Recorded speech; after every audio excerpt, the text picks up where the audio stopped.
Alright guys, it's time for a death battle. This is Samurai Jack versus Afro Samurai.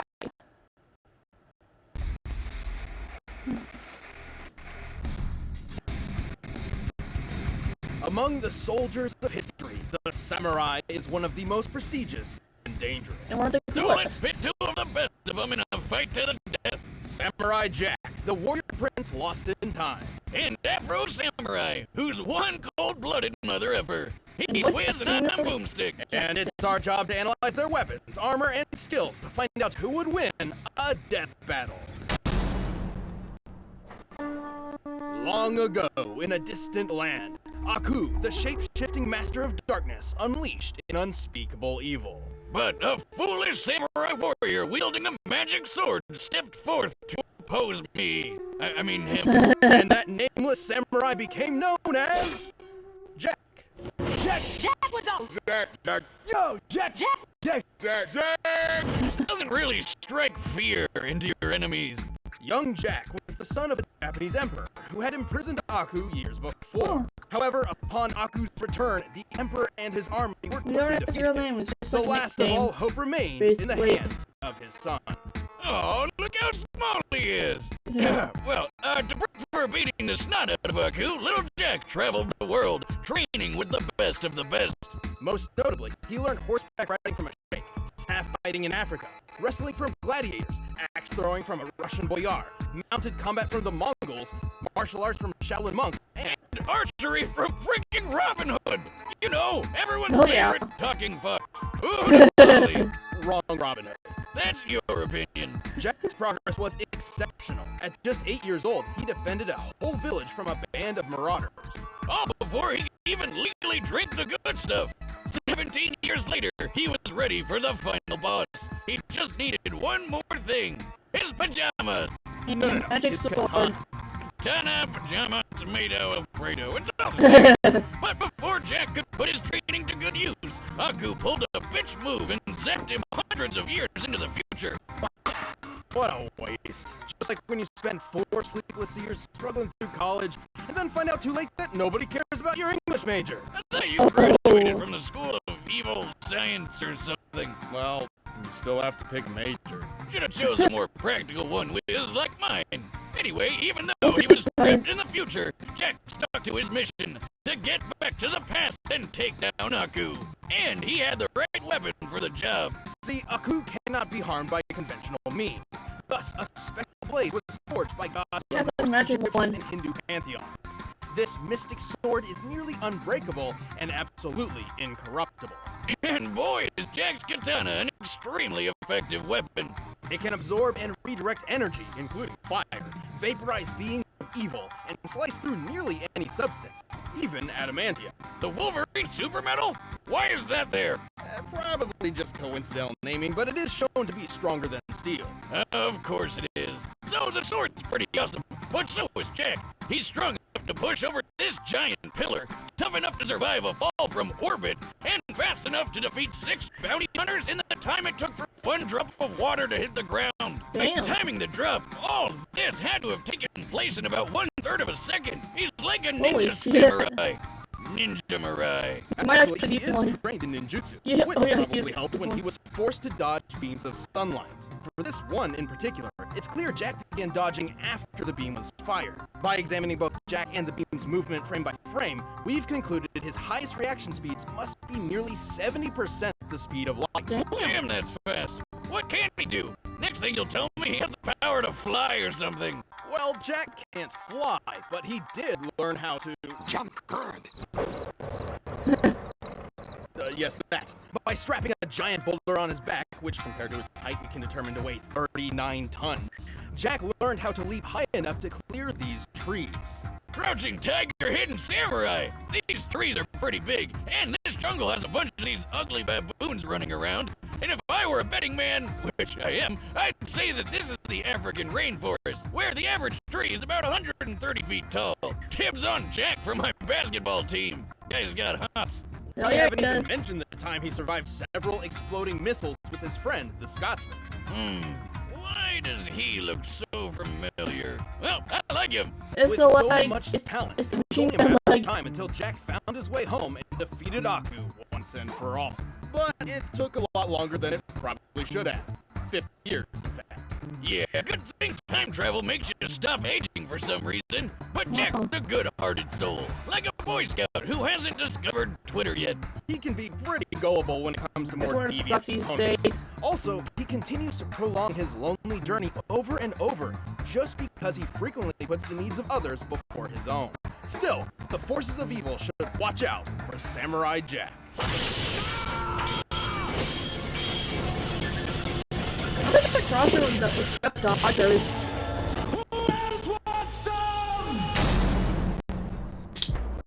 The stories that surround the two sacred headbands are as many as the men who died in their pursuit. What's so special about some strips of head cloth? Legend says they were created by the gods, or they can grant the wearer supernatural powers. But in truth, the headbands only bring pain and loss. Such was the case with Afro Samurai. Wait, did his parents really call him Afro? Talk about setting big expectations. Well, no, it's a nickname, but even Yeah, if they did, I figured you it's a see nickname. his dad? I think they knew what to expect. Damn, just look at it. Oh, and hey look, he's got the #1 headband. Here's how this works. The person who wears the #1 headband is said to rule the world, and the only person who can challenge the #1 is whoever possesses the #2. In contrast, anybody can challenge the owner of the #2 for the right to wear that headband, and thus gain the right to challenge the #1. So, like, you just work your way up so that only one guy in the world can challenge you? So where do I get one of these headbands? Then no one will mess with me. Actually, the opposite would probably happen, which young Afro witnessed firsthand when some freak named Justice showed up with the #2 and killed his father right in front of him. Oh, Why does this good always right off. happen? You know, I always thought parenting was the... There's like some audio issue and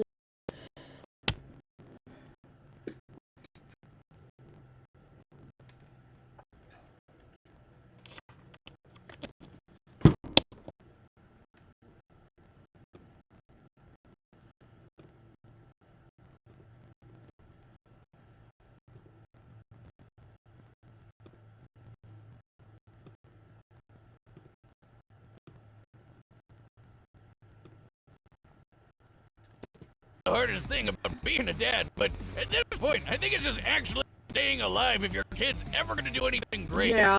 Or just sticking around for them. Despite knowing that he was effectively creating a future challenger, Justice left Afro alone to mourn his loss. So, of course, Afro swore revenge and started learning swordsmanship under a swordmaster named Swordmaster. Who the hell is naming these people? Through Swordmaster's training of sword mastery, Afro learned the traditional samurai fighting styles of Kenjutsu and Kendo.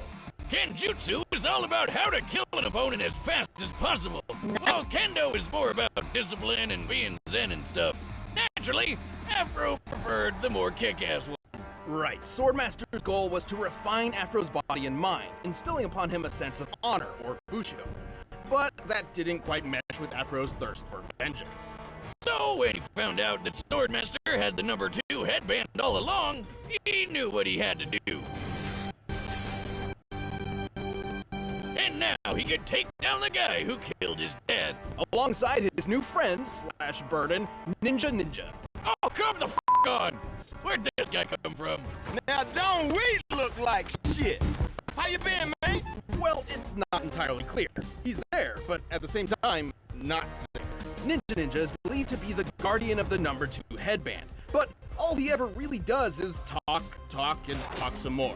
He got arrows and grenades and shit. He got no chance, dude. Though it's also possible Ninja is simply a figment of Afro's mind, brought about by psychological stress. You know, I have an imaginary friend.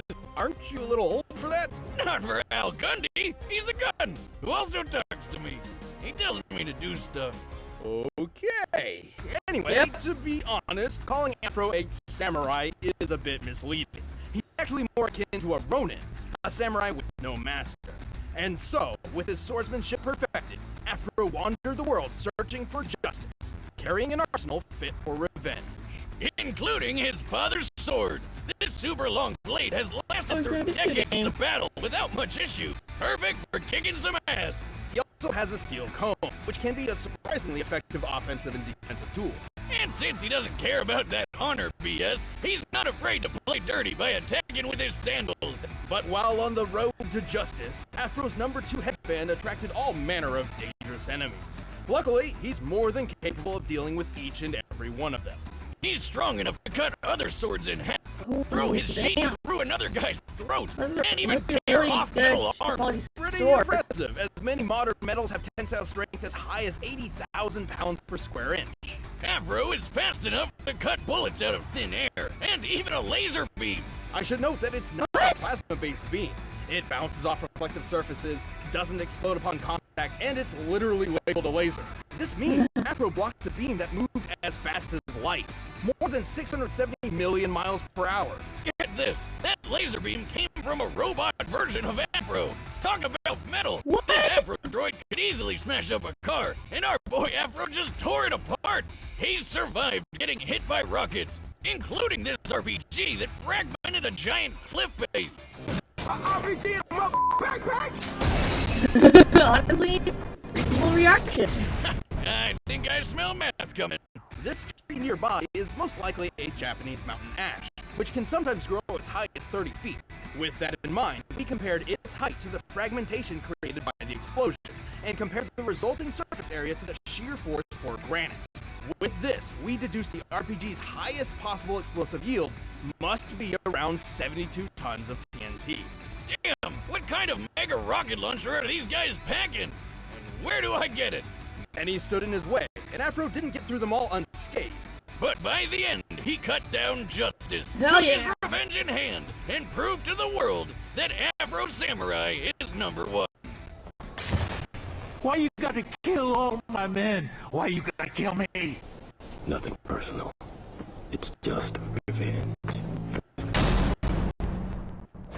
All right, the combatants are set. Let's end this debate once and for all. But first, looking at these swords makes me want to sharpen my knives for my Blue Apron meal tonight.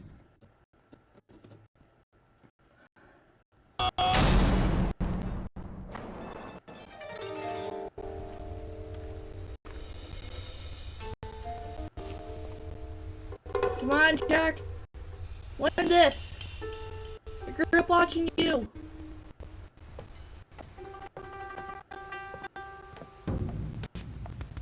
I should give Samurai Jack a rewatch. I should give Afro Samurai a watch. Your sword smells of blood. So does yours. Come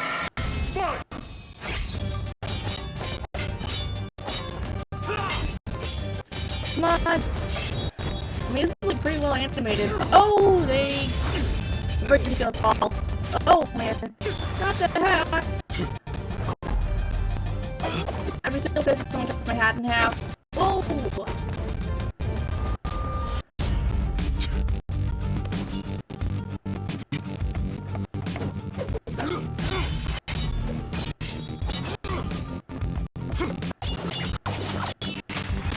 Oh no, there goes the bridge.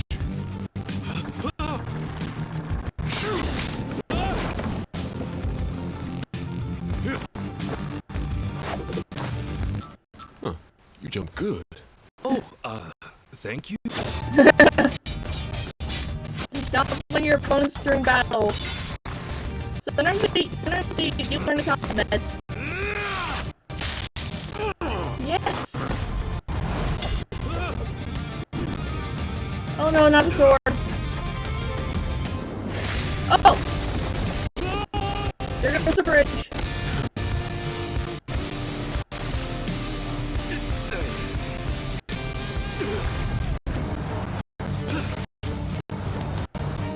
Come on, Jack, you got this.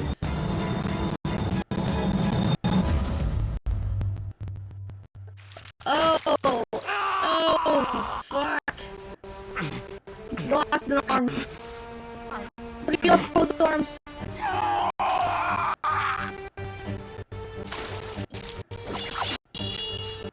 Way to go, Jack.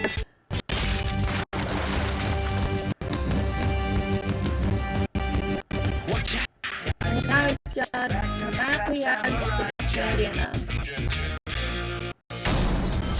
KO! So, like, No audio issues.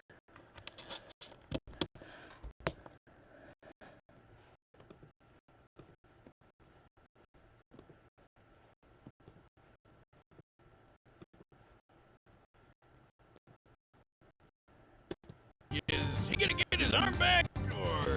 Afro was He's an probably gonna exceptional get a warrior, cyborg and his arm. skills would absolutely dominate most sword fights. However, Jack has had a lot of experience with opponents who fight dirty, and Afro could not stand up to his physical superiority. Yeah, Afro never showed strength like how Jack lifted that 39-ton boulder. Jack could react as fast as 70% the speed of light. Afro did block that light speed laser beam, but based on the distance between him and the Afro droid, he only needed to react around 21% the speed of light to do this, still putting him at impressive relativistic speeds, but not even half as quick as Jack. Also, while Afro survived that mega-sized RPG explosion, don't forget how Jack survived a fall from orbit. Yeah. While it does seem the spacesuit was responsible for Jack's surviving re-entry, it certainly A can't be big held part. solely accountable for the final part. impact. Starting his descent from the Kármán line, or the boundary between Earth's atmosphere and space, Jack covered a distance of 62 miles in just under 7 seconds, moving well over terminal velocity, Thanks to being propelled by exploding space speed. which means his top velocity was approximately 37,000 miles per hour. Adding the spacesuit's weight to his own, this means his impact force must have equaled about 19 megatons of force. Way more than anything Afro survived. Yep. And then he just got up and walked away. Badass. In the end, Jack was just too fast, too strong, too tough, and too well trained for Afro to handle. The winner is Samurai Jack. Thanks. Guys, like that reaction video. I'll see you guys in the next one. Later.